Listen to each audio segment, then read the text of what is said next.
What's going on? We are back with some more 99 to Beat interviews coverage. We're talking episode 2 today, and I have the squad in the house. Hey, the crew is here. We have Dee, we have Mae, we have Michelle. What's going on? How are you? Get in there. Yeah. I'm ready for this, because this episode had a lot of intense moments, and some of you here on my screen can attest to that. Who felt something intense? That one. Not it. I was going to say Mae's sitting pretty clean here, but on the other hand, Dee and Michelle, you had some hot moments where we were like, are they surviving? What's happening here? You just never know what's going on at any given moment. I think the kicker is that I really didn't realize how close it was until it was over. And I was actually interviewing, and they're like, what's it feel like to be in the bottom 2? And I was like, was I? And I wish they had left it in because it had to be the best. Because he was like, you didn't know that? And I was like, no. And he's like, what were you thinking about? I was like, winners focus on winning. I was trying to find a t-shirt. I don't thrift. I don't do laundry. I don't put laundry away. I will buy new socks instead of matching them. This was not for me. I have to ask Diane where everything lives in our house. It was made for me. We can confirm that too, because when we went shopping in London, she would just find the man chair and sit in the corner while the rest of us shop. Literally, at one point, I thought she was a little boy. I was like, "Oh my god, I didn't even know that was you." It's a real thing.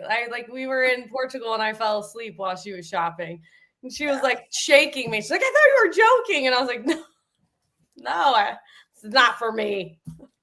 Yeah, no, that was a scary moment, especially seeing her struggling and she was just freaking out, and then we were freaking out, and it felt like it was so long. It just took forever, and trying to watch her find the shirt, and it, and in your head, you're like, I wonder if the other person saw her shirt. You start thinking all sorts of things, oh God, it was a scary moment. Definitely. It did feel really long. I will say that. It felt really long. And at one point I was like, what is going on? And I just looked over and I saw this crappy light blue. And I started counting and I was like, it's gotta be the most basic, not bright blue color that I'm looking for. And so then I started picking those up. And then every once in a while I'll be like, well, I have to look at this bright orange one. Not this one. Try again. I got real mad. That's important. There's 2 things that they didn't really show you guys that I think is important for you to know. Number 1, there were decoy shirts in there. So there were shirts that they had printed things on that said try again or better luck next time, or one that said Aaron rocks, different things like that. So you would think you were finding a name, and then you would just be like, oh, cute. And you would hear people saying, I kept hearing it on the TV, orange, pink, green. They kept saying the colors to remind them. And everybody said once they saw me with mine, they were like, it has to be solid shirts, because there were also striped shirts. There were gray shirts. There were shirts with kitties, dogs. It was a lot. I mean, literally they said 1,000 shirts when I was watching, and I'm like, that makes sense, because that pile was it's bigger than us. Huge. Oh, for sure. It was huge. And it was so wide. It was the biggest pile of clothes. And there were 1,000 shirts. And the only reason I found mine first was because I went to run in and nobody would let me in the circle. I kept trying to squish in and I kept getting elbowed. So I'm like, fine. So I went down, and literally behind Danny from Survivor was wearing the red outfit. Her legs were I said an arrow, I guess the opposite side, but I reached in and I saw orange shirt and I was like, and I was like, oh my God. And it's funny because now watching myself, I hear myself say, it's okay, we got this. And then I hear myself say, oh my God. And I squeal. And I was like, oh my God, oh my God, oh my God, oh my God. And I can see the words popping up on my TV. And it was crazy. It was the weirdest, craziest moment. I've never been that lucky in my life. That was nuts. You were super pumped. We could see it. We could tell. And that just shows you that there's a lot of luck involved in this game. But I want to touch on Michelle. The host thought you were going to do well at this challenge. No, they didn't. No, they didn't. Why would they think that? There was nothing on my face when I was staring at that pile of clothes that should have made anyone think I was going to be good at that game. Because I clearly was like, the smells something bad face. Like nothing was good about it. And it's funny because so many of my friends, I had 43 text messages as the challenge was starting about like all of the things like, oh my God, you hate thrifting. You hate all these things. My one friend was like, I remember coming to your first house, like as an adult, my house that I owned on my own, and sitting on the couch with your mom sorting your socks because you literally would just throw them away and buy new socks. And she's like, I'm so scared for you right now. I was like, be scared. Be scared. I know what they said, and maybe they thought because I have stamina from like being at the gym that would be okay. Mhm. But there was no part of me that felt good about it, like from the jump. And it was frustrating more than anything. It was funny because when we were done, one of you guys said to me, oh man, you had the lesbian stomp going on. And I was like, what is that? We were like saying that because she was pissed. She had it was a whole lesbian tantrum because she's like, nah, and her face, like she's so, her facials, I wish they got in on the facials because they were amazing. We were like, look at her mad little lesbian. We loved it. We were like all entertained by it. No, two things. Number one, I don't know why it has to be a lesbian tantrum instead of just a tantrum because I am like a toddler. But whatever. Because it was a cute tantrum. It wasn't like a bratty one. And number two, they could not show my face or much from my mic because there was a lot of profanity going every which way. It was funny because I was so dialed in and locked in that I picked up the Aaron Rock shirt like 5 times. And finally I was like, who the F is Aaron? And then I was like, oh God, that's who Aaron is. And I like threw it down. And so like, and then I was talking about it and I was like, when they're like, you know, what did you think? What was going through your head? I go, well, I love Aaron, but she could kick rocks. I'm tired of picking her shirt up. And I just wish that they had showed it because it would have been entertaining to say the least, but It was long. I will say I'm a non-sweater and I looked like Seth. Like at one point I leaned over and sweat ran down my face and I was like, oh God, what's happening right now? But like, that is how it was forever. I would have loved to know what the actual time was at the end. Cause I know at one point it was like 37 minutes. And I also think that it made it seem longer because I don't think I was that far behind Jake. If you look, when I go to hug you guys, Jake is still celebrating over here. So I don't think I was actually that far behind him. I mean, it was still tight, but like the first time that I watched it through at the watch party, I was like, man, I was really far behind. And then when I like replayed, I was like, oh wait, they're still celebrating. So I really wasn't that far, but I did love that I like kind of like yanked the shirt away and like I turned because I did not want him to see if it was his shirt. Cause I was just going to like, I don't know what I was going to do. I was probably going to have to be like a dog and trying to bury it. Right. You know, which was illegal. But at that point, it was him or me, do or die, man. Yeah, they stopped the game midway and was like, everybody stop. And we're like, you can't move. It's like freeze tag. Like you literally have to move, like not move. And they're like, if anybody, you know, if we see anybody hiding or, you know, like throwing the shirt, like, because you were allowed to like knock them back down. But then there were like rumors of like people like trying to like pocket them. And somebody did pocket a shirt, but it was because he really liked it. And it had nothing to do with anybody's names. So I did go like, is that my shirt? Yeah, exactly. Yeah, no, it was so funny. They're like, never mind. He just really liked the print on it, but they literally stopped it and was like, let me see what this is. What it was is it had his daughter's name on it. It wasn't any of the contestants' names, but it had his daughter's name on it. And he was like, oh, I'm going to take this home as a souvenir for my daughter. But they were watching, like I said in last week's like recap, they're so good at looking at the cameras and making sure that everything is like how it's supposed to be. Right. They don't play with that $1 million. They don't, And like the thing is, when you watch the European version, they were like, Michelle, here. And like, Mae, here's your shirt. And like when I was actually watching it before we went on our own show, I'm like, is it mean? I was sitting there with my daughter. I'm like, is it mean that I wouldn't have given anybody their shirts, but I also haven't met friends, or I also haven't been on the show yet? And she's like, Mom, but it makes sense because here's a smart kid. She's like, because then it's easier to find your shirt and people are helping. And I was like, yeah, but what if like nobody finds my shirt? So for them, they were like, you can't help anybody. You can't be like, look, there goes your shirt. We couldn't say anything. It was silent. It was crazy. And that's why you heard so much like, let's go, you've got this, like stuff like that, because this was one of the things that we couldn't say anything. And they were very adamant about that. Like no helping, no harming, keep it clean. Everybody has to find their own stuff. And it was hard. Like I'm one of those people that, unless it's like my tight core group, like I could have very easily been like telling no one, tossing it somewhere. Like it's $1 million you're standing between me and like, so it is kind of what it is.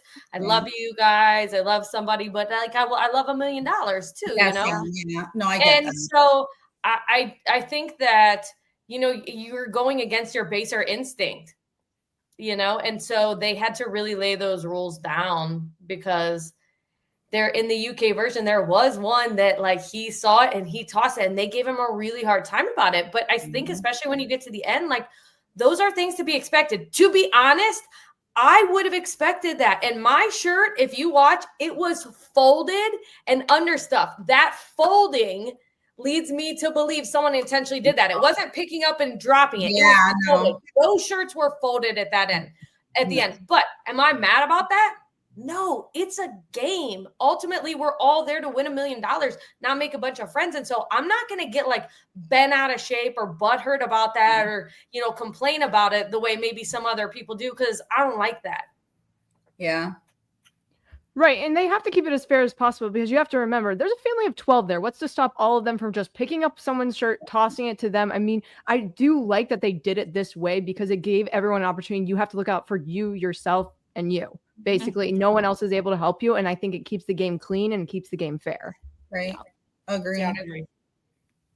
Let's jump in to challenge number 2, which is the nut stacking, which just knowing how people are with shaking, you could sit there and say at home, I can easily do this challenge because there's no pressure. But when you get in that moment and you see just the trembling of people's hands, you even have someone, heck, they have to get up and do some jumping jacks to like center themselves to calm themselves down. I'll say I was very nervous about this one because I'm not like a sushi girly, so I don't use chopsticks. We literally went to Chinatown before we started filming, got Chinese, and I was like, oh, I hope we don't have to use chopsticks in anything because I don't know how to use them. And then boom. We ended up having to use them. I think what was hard is that you could only have one hand touching the chopstick. So you'll see a lot of people do this to steady their hand, but we could only have one hand touch the chopstick. And there's a little line on that chopstick. Your finger had to be behind that line. So that's what made it really hard. And you couldn't put your hand on the table to like stable yourself. They wanted nothing on, like nothing you couldn't even do this because they were scared that like you'd be able to like move stuff with your hand. But let me tell you, those refs, they don't smile at you. They don't talk to you. You could sneeze, cough, anything. There's no God bless you. They just look at you. Literally, I like would smile and they'd be like, I'm like, I don't know how much they're getting paid because that's crazy. Yeah, it was a really hard challenge. It wasn't, it's also harder when you're getting to the last two, like being able to like stack. You're like, all right. And you learn different techniques. Like I'm not like, there's things that I'm good at and things that I'm not. And like, that probably wasn't one of them. Like I can't think outside of the box. And that's what gets me a lot of the time. So like when I was stacking, I was trying, they're like, we should be able to see through the hole. So in my head, okay, so I'm stacking this way. And then I finally was like, it fell and I looked around. I said, okay, I have a lot of time. So then I started doing it, every other, turning it. And I had enough time to also use the chopstick to center it a little bit. So like I started to do it and I was one of like, I don't think I was a top, but I definitely was pretty quick through it after that because I dropped it twice and then I was able to get out. So you did it staggered? I did it staggered. Yeah, like every other. I ended up doing mine straight. What was hard for me Go ahead. No, go. You just froze. I was just listening. Did we freeze? I was like, That was for me. I was like, We all looked at each other. We're like, what I was about to say is I was sat in front of me was King David, and right behind me was Jared. So King David was doing all of like the dramatic shit, and then behind me I would be like really focused, and you'd hear, "Oh my God, come on!" And I would like jump out of my skin, and like the thing would fall. So I was middle of the pack and fine, but like it did not help the people that were around me. And it's hard because you're so focused in your head, and then you hear Jared or you hear anybody. Like you hear somebody get excited that they got out, and like it's just so terrifying. It's terrifying. The word to me is terrifying because it was crazy. well, especially in one of those. It's like when we were on the penne and Grant got done and he yelled, and I was like, that was so fast. You know what I mean? But like, so I thought it was I got it done. I didn't really have a problem with it, which is coming off the t-shirt challenge is amazing, right? Because I had all the adrenaline going. I immediately got to 7, and then a camera came right in. Like I didn't have a GoPro, and he's right here. And I was like, oh God, dude, that was real awkward. And then of course it went down, and I think I got it like on my 3rd or 4th try. Yeah. But like I got to 7 very easily every time. But it's funny because just seeing the way everything is edited and laid out, and like also it's been so long, like I couldn't remember where I was, but I was like in the back on the very end. And then Agnes was right next to me, which I did not realize. Yeah. And so in her like thing, she's like, yeah, I'm looking to the right and left, and I got all these nervous Nellies. I was like, hold on. And I was like, meanwhile, they showed me, and I'm like, I didn't look. I was just like, I'm dead. I wasn't nervous. And I was just like, I wasn't nervous, Agnes. Agnes, I wasn't nervous. Yeah, I will say the hooting and hollering when somebody gets done, when everybody's locked in, it's amazing how quiet everyone gets when you feel like, there's like 71 or 70 of us there at this point. You could hear a pin drop. It was silent. So when somebody yells, man, it could like take you. Yeah. And something that I saw that Sarah did, Mom Sarah, which she's so much more than a mom. Escape room Sarah, house flipper Sarah, whatever. Hottie Barbie, you want to call her? What'd you say? Hottie Barbie mom. Sarah. Yeah. Okay, you can say that. I can't say that. Yes, that same Sarah. Like she was talking about turning her body. So instead of moving her arm to get there, she would do her whole body. So like when Jake was struggling to get down, she showed him that. I was like, oh, that's so smart. And so it's like, again, that thinking outside of the box, and like your way isn't necessarily the way. And so I just love seeing those moments. And everybody definitely had a different way to do it, because I stood up. I actually stood up and was on the side, and I was like talking to myself and my stack, because it was just scary. It's just like trying to see, and then you don't want to look around, but you do want to look around to see how far you are. But it goes by pretty quick in your mind once you do it, and then you get to watch it in slow-mo with everybody else. You're like, oh God. I don't ever look around. I'm just focused on what I'm doing. And I mean, since this was my first time playing with nuts in a very long time, I had to be dialed in. Honestly, I was kind of waiting for that. I'm going to be so for real with you. I'm really proud of you for having such patience with the nuts. Because I tried. I couldn't make it all the way through. I was waiting for the comment, because if you weren't going to make it, I was going to make it myself. But was there did it have to hold for a certain amount of seconds, or is it just as soon as it was stacked and you got it out, like that's a clean? You had to get a thumbs up. It had to be checked. So if a ref didn't get to you in time and it went down, you would have had to start over, or you could ask them to check the tapes. You could start over. And if I ever had a question, I'd be like, hey, I'm going to try it again, but can you check the tapes on that for me? Yeah. And they were pretty good about that. Yeah, they did. This is jumping a little bit ahead, but that happened to me in the balloon rubber band challenge. My rubber band hit the balloon. The balloon took its sweet little time there, and I waited for it, and then went to get up, and the ref came over, and he's like, nope, you didn't hit it. And I was automatically like, wait a minute, I'm going to keep going, but will you check the tapes? Went and kept going. He came back like 2 minutes later and was like, hey, we checked the tapes. You're good. And they let me finish. So they were really good about it. They were. I love that, because then in that sense, like you keep going just in case you could have been incorrect. So it's not completely stopping you in the moment where you have to wait for them then to come back and give you the information. Yeah. I'm here for this. I'm here for what they're doing. It makes me happy because I need to hear sometimes the behind the scenes information because we are not getting that. So we're not knowing what the process is to get to the final endpoint. Yeah, Right. no, they're really good about it. They were very strict, and they made sure to constantly repeat rules. So it was like you heard the game, we heard an hour of the rules of the game, a million of the same questions over and over again. So it like stuck in our head. But then when we're out there, not for nothing, everybody repeated things, but there were times I was out there and I was like, oh my God, wait a minute, was I supposed to? It's just like your brain wants to play tricks on you. But they were very good about, making sure you understood. So love it. Let's jump into Dee's favorite challenge of the evening, the potato challenge. Dee, let you start here.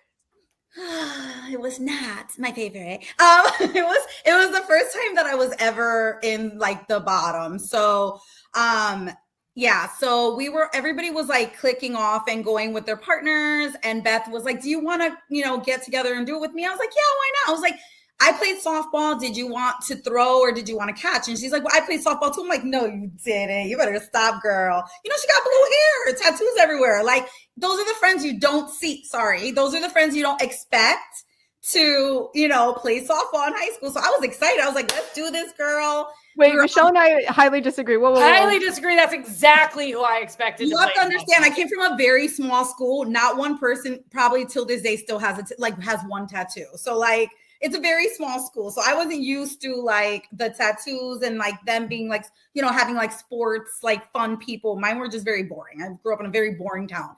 Anyway, so I was actually really excited and proud of her. I'm like, all right, girl. I was like pumped about it. She wanted to catch it. And I was like, well, I'll throw because I have a good little throw. Like, I got this. And she ended up not catching it. And then we were put down to the top four, like the bottom four or whatever. And that's when I had my first real breakdown. That's when I like started crying and I was like, are you kidding me? And like, I couldn't breathe. And I don't know. One thing I will say is I had such a good, tight knit friends like around me staring at me. So like I'm having a nervous breakdown and I would look over and it'd be them two. It would even be Colin would look at me and be like, you got this. Like he'd mouth it to me. And I'm like, but I don't feel like I do. I literally was a hot mess. So anyway, so then one of the family members, Grant, came up to me and he's like, Dee, I'm going to throw it to you. Like, do you trust me? I was like, I do. Like, fine, let's do this.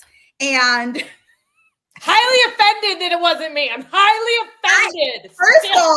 First off, I'm so mad. I was too busy being traumatized that like he came to me and I was like, yes, like I didn't even. We weren't in there with you either. Huh? We weren't in there with you. Yeah, we were. It was two separate heats. Michelle and I went in the first heat. Oh my God, you're right. That makes sense. Yeah, because I immediately, when I found out it was you, I was like, where is she? Need to talk to her. I need to throw to her. And Rebecca's like, Grant's going to. And I was like, why? Yeah. And she's like, we already talked. I was like, this is not right. Let's rewind. Get her through. When we first got there, remember we like instantly found the group. We found all the Mormon family. We became a part of this Mormon family. Okay, like they adopted us. So when Grant was like I didn't even pay attention. He just came to me with Rebecca, and she's so sweet. She like touched my back, and she's like, let him throw it to you. And I was like, that's fine. I don't care. So like, I'm like all mess. So he ends up throwing. So we end up, it's finally time. And I'm hearing like people, like, I think it was Geraldine, right? She got it first. And I was like, trying to breathe still and do it. And I can't catch this damn thing, but I'm like, I'm going to catch it.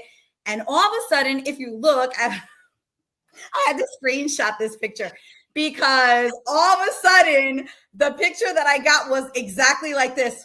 Like it was like, I didn't even know it fell on my fork. Like I know, and you pulled back. You're like, oh, like it was very forceful.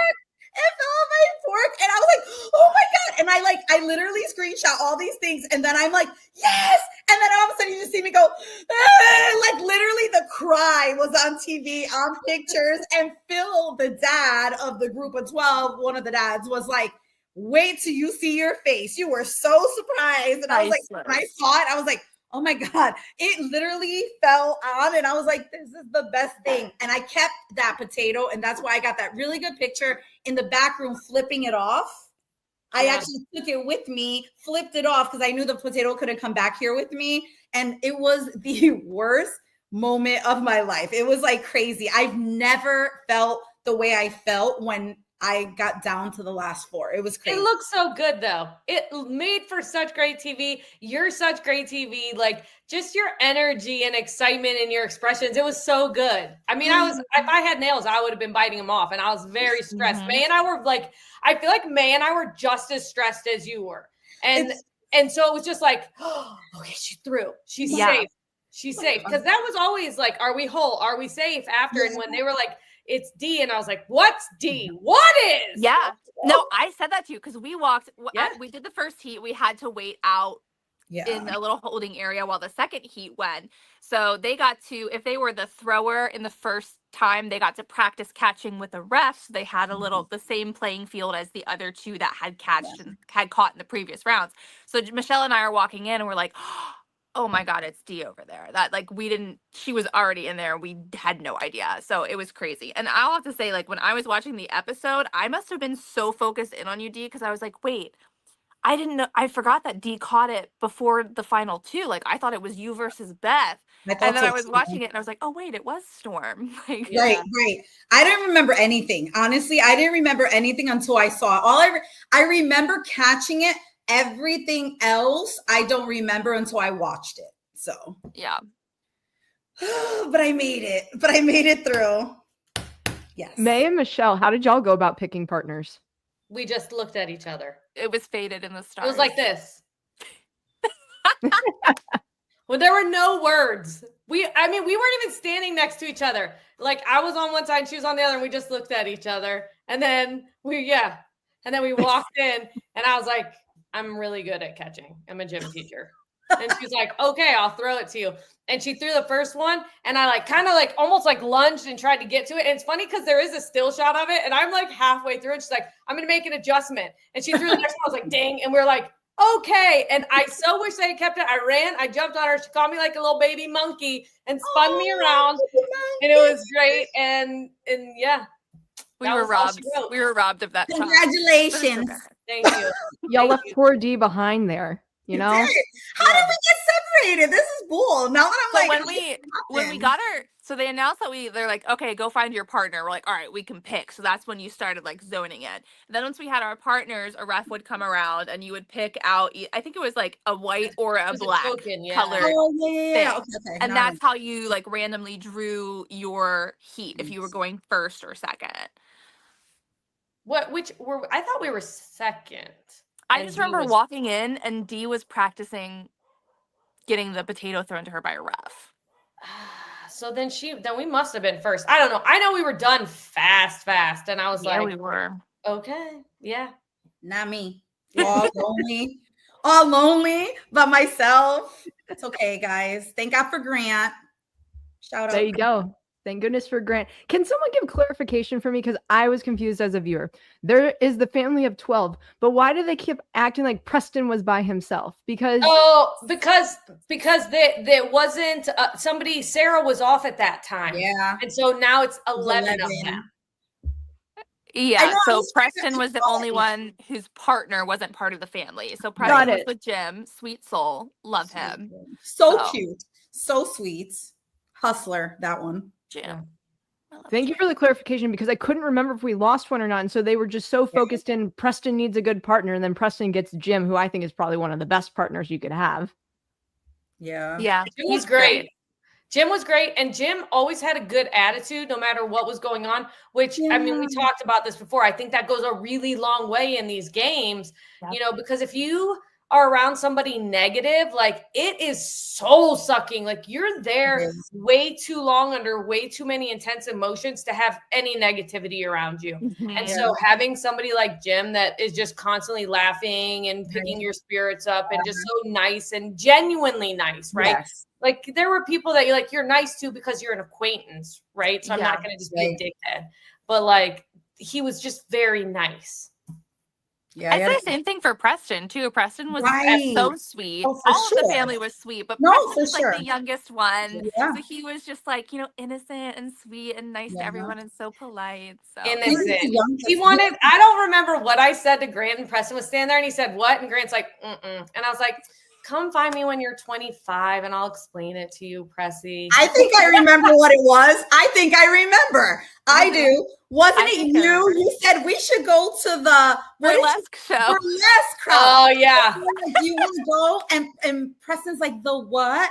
And And I was then like, no, but even what's so funny? Leandra too. She was like, I don't even know what that is. And I'm like, don't worry about it. Don't worry about it. And Preston is the youngest. He was the youngest out of all 100 of us. He was the baby. So yeah. very innocent, that one. Love him. He's so cute. He's the cutest little thing. That's amazing. I love hearing about this because there's such a dynamic. And then when you have that entire family and getting to know them and all of that. But I want to dive into my personal favorite game of the night. Probably nobody else's personal favorite game, but as a viewer, was living for this because it was absolute chaos to watch. These two probably loved it because they had a loved bongo. it. I was living in it. My Puerto Rican roots came out. Now, how did they just here's my thing. I agree with Michelle in this aspect a little bit. Some of those instruments are way easier than others. I can decide, say that. So we walked in, they had all the goggles spaced out on the floor. The first time we came in, they had each of the refs had one of the instruments, and they said, okay, these are each of the instruments. We're going to go one at a time. We're going to have the refs come around, play for you so you know what they sound like. So they played, walked around so we could hear what each instrument sounded like. And then everyone was like, damn, I hope I get the bongos because that is going to be like the clearest to be able to be heard. Yeah. We actually had another instrument we were supposed to have. The guitar, We baby. were supposed to have a keytar, and then something happened with the instrument, and they switched it out for what was it? The cymbals, which I like. You look like a little, You look like a little monkey for real. I feel like a little monkey out there. You're my little monkey. So they had us. They must have done like random.org. For lack of a better explanation, because we got our goggles on, and it wasn't until we got our goggles on, our ref would come up to you and be like, hey ma'am, I'm right in front of you, try not to say anything, I'm gonna put something in your hands right now. I know they were they were like so quiet because like no one was saying anything, we couldn't see anything. They were like, I'm gonna touch your hand right now. I was like, okay, and like, you can't please. talk. We can't talk. But when I felt that bongo in my hand, I was like, okay, this is going to be a good competition. I'm a musical girly. I know how to put a music stand together. Like, we're going to be fine. What about you, Michelle? Well, I was standing there with nothing in my hands, and they're like, oh, okay, time out. We have a change. And I was like, oh, no. And then they're like, so this is what I'll sound like. And I was like, that sounds just like a steel pan and a tambourine and a xylophone. Like, it sounded like everything else. And I was like, no. And so I was standing there and I heard them go, Grant. And I was like, oh, Grant has whatever I have. And so I knew because we had been talking, we'd been standing out there. And I was like, man, this is like the Hunger Games circle where, at the clock, and it was like every hour did something else. And I was like, whatever instrument I get, I'm just going straight to where I know that is. Mm-hmm. So I hear, he's like, I know where he stood on the spot, right? Like he's diagonal behind me. So like as soon as the klaxon goes off, which is just a whole nother thing, because it's not like 3, 2, 1, go. It's like a, like you're not, right? And so I turn immediately and reach for him, and he's gone. And I was like, and you can't say anything. You can't be like, Grant. You can't say no. You just can't talk. You're not allowed to talk at all. Yeah, nothing. So, I mean, it was hard because I would get next to someone that it sounded the same, and I'd like reach out and grab. Mm-hmm. And now, mind you, I have 2 pieces and a broken arm. So like I'm only reaching out with one hand. And then it would be like nothing. And I like push them away, like, get away from me. I don't want you. And then all of a sudden somebody just latches through my bad arm and like grabs me. And I'm like, oh, and I feel that we clearly have the same thing. And then he's like trying to drag me. And I would like go like this and smack his arm and like tuck it in. And it ended up being Alex. And he was like, I knew it was you because you kept smacking me every time I grabbed your arm. I was like, I was so afraid you're gonna pull it out of socket. But it was he and I, and you even saw it, like we were wandering for a very long time, just the two of us, because I would then like squeeze twice and he would do it too. And or I'd like tap his leg to like see how many, and he would go back too. And I'm like, ah. And then all of a sudden I got necked and I was like, and I was being drugged, and then they're like, oh, we're good. And here Gabe, he's like, I knew it was you. And like, I just snatched you up. And I was like, you really did. Like, and he just kind of drugged me a little bit. And he was like, I was trying to get someone else out of like our group, because if you had someone else in your group, they would not tell you that, but they wouldn't let you go either. And so we got done pretty quickly. I mean, we were watching, screaming, you need your instruments. Like that was nerve-wracking. Yeah. But that's another moment where we sat in the room for an hour asking 5,000 questions, and we heard 100 times, keep your instrument. You have to play as a group at the end, like 1,000 times. And then somebody asked, well, do we have to be together? Yes, you got. So when you go out there, your mind just starts going crazy. Like you're just not, you don't remember anything. You're just, it's kind of like you just go and that's it. So. Well, and that's also where it's so hard, right? Because you see Sarah very visibly has her instruments and she's just waiting on everyone. And it's just heartbreaking. Yeah. It's just heartbreaking, you know, and you're just like, oh man. It was as close as they made it look too. Oh, like, it was. It was down to the wire. Absolutely. And even just the people who got their instruments, because it wasn't like it was one person that dropped their instruments. There were like 3 or 4 of them. And so some of them had gotten them and gotten back. And so I don't know what took ukuleles so long, truly. Right. I don't know what took them so long that it was so close for people to have time to get out there and back. But like, it was just heartbreaking. And it was a technicality, but it's how the game is played. And so it's hard. And that's that group situation where you can do everything. Sarah literally was there waiting for everyone, you know, waiting and calling out. And it broke our hearts for sure to see like her leave, because it wasn't her fault. Like they're, you know, not blaming anybody, but like you drop your instrument when you like, and I think, did they look back at it too? I feel like whoever dropped it looked back at it like, do I need it? Nah, let me just run up really quick. I don't think that was it. I think they dropped it and somebody's like, you need your instrument. And then they like walked and then they didn't see it because it like bounced, and then they just sprinted. It was definitely a panic situation. Right. They just weren't thinking clearly. And I don't even remember who it was. I don't remember who it was either, but all I remember that was like, did they just look back at it? Like, yeah, it was panic. Yeah.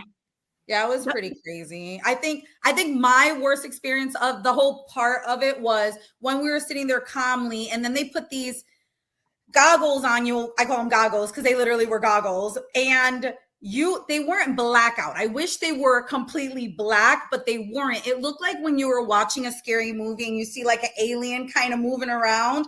That's what it looked like. And I had a complete panic attack where I had to raise my hand and have a ref come to me so like I wouldn't like hyperventilate.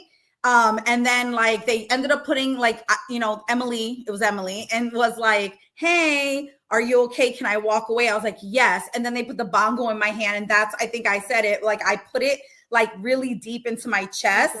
And I like started thinking about my dad because he's alive. I always say that, but if you're like, did he die? I'm like, no, he's here. But when growing up, being Puerto Rican, we used to like play instruments growing up. And my dad would always have the bongo. And I swear to you, the weirdest thing, I was in my head and I just started crying. And I just so one of the things you can see me kind of just sitting there like this, because I was able to reconnect and be like, all right, I have to focus. So it's like, it's crazy the things you think about once this game is about to start, or like the kind of feelings you get, and like you get insecure too, like, oh God, like what's going to happen? And you don't see anybody, but you just feel like people around you. This is a creepy, I never want to wear those things again. Never. And then once I went, I just turned around and I got snatched by Danny. I don't know how she knew, but she grabbed me. She's the first one to snatch me up. So Danny was like my savior in like 2 of these out of the 4. So it worked out great. Overall intense game. It just really it comes down to. And talking about the instruments being dropped, that's the worst instrument you can drop. really, because it's 2 parts. So that makes it even more difficult. So now that we've gotten that in the past with all the chaos that game was, we get a simple game where you really, we say it's simple, and I know it's not simple, but in your mind, it's rubber band. I have to knock a balloon over. That's really what it comes down to. But you can just see the amount of shots that are having to be taken at these balloons. And I got a clarifying question. If you were to hit somebody else's balloon, they're good. They're through, right? Yeah. Unless it looked like they intentionally shot your balloon off. If it looked like somebody turned and shot your balloon off, like to help you, then they would put it back. If it was accidental, it was off. Yeah. Who wants to start? I will start because I have to bounce. Yeah. But so I wasn't always like the most focused student at school. We'll say it like that. So I have a lot of times that I have shot things with rubber bands. So I really thought that this would be no big deal. And we got out there and I was looking around the circle. And to be fair, now the air is off because it was blowing the balloons off. Mm-hmm. And that's real hot. And sometimes the balloons are popping because it's hot. So right from the get-go, it's a little different than you think it's going to be just because of extenuating circumstances that no one could help. But it's kind of like that. I don't know if you've ever done CrossFit, Lauren, but like it's like be ready for anything. And it's the same vibe. Like it sounds straightforward, but maybe you get in there and things are a little different.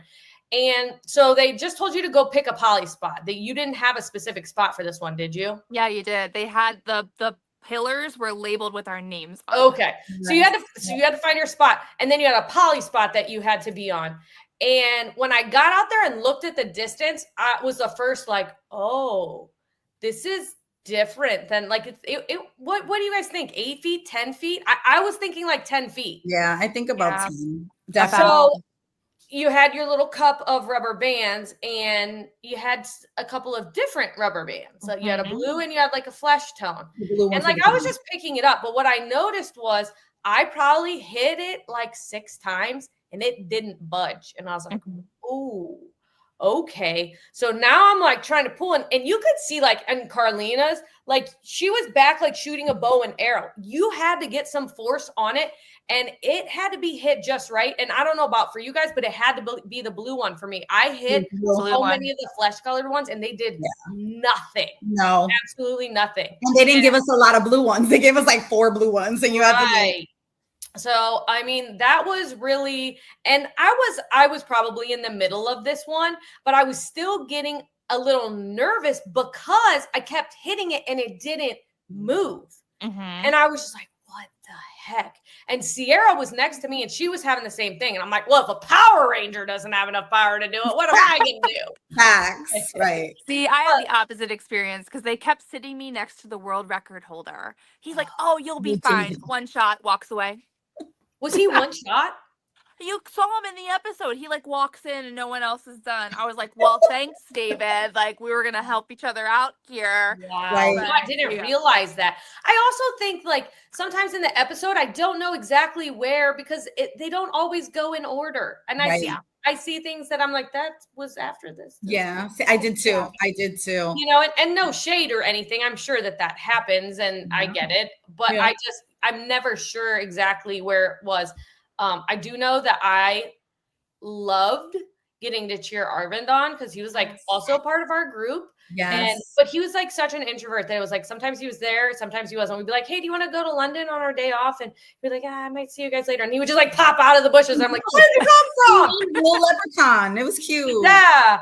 And so like that was, I thought that was really special. Like anytime that we got to like see our people go through and like help them. Right. I don't know. There was something just as rewarding about that as like getting it done.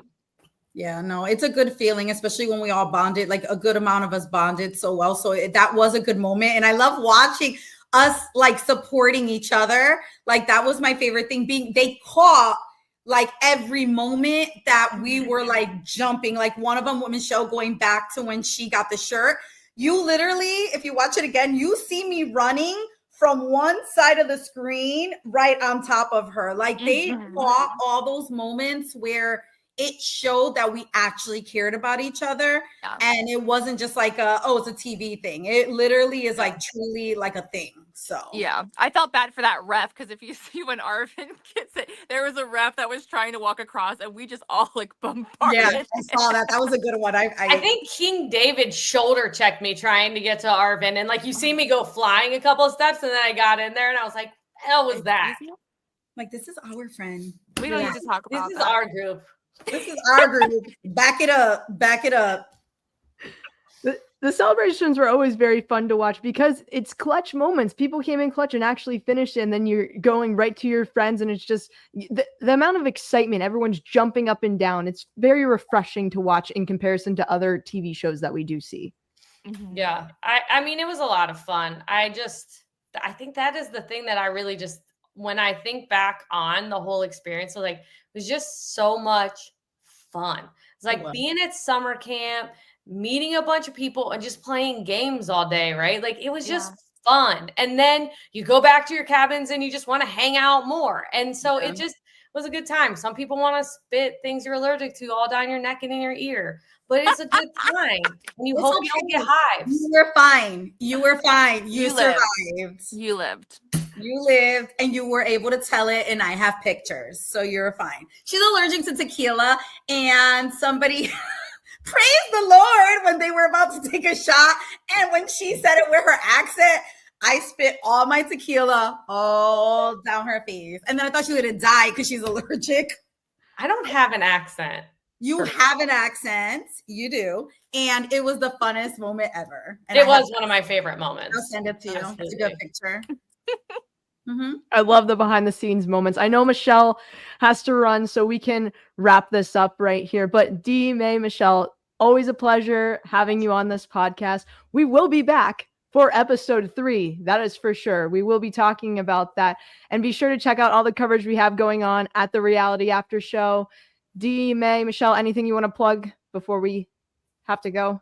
I'm going to learn from... Go ahead, Mae, you first. I just really want to shout out Jackie because I really connected with her like that day, and just to watch her struggle there was so hard.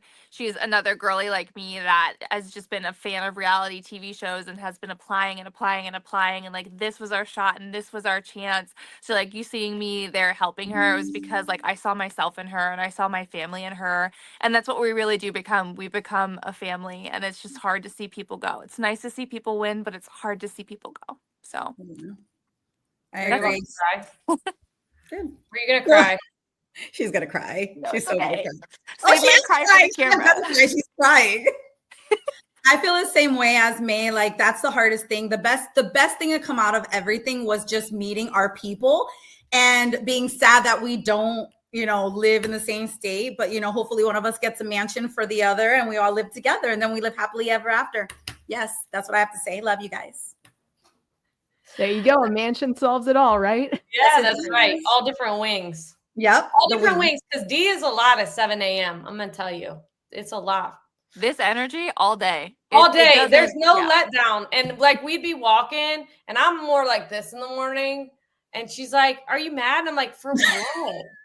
And she's like, I don't know. You just seem down. I'm like, girl, I just literally rolled out of bed and you are on 11 right now. And I'm just trying to make it over there without killing anybody.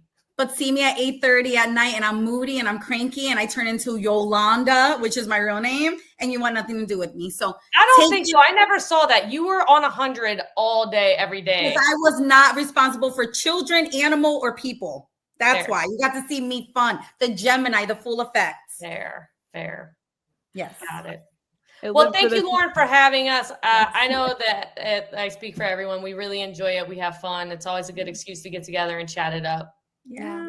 Thank you for Absolutely. We'll be chatting it up next week. I'm excited for the episode based on the preview. So be sure to tune in. You'll see us again. With that, everyone, take care. Bye. Bye.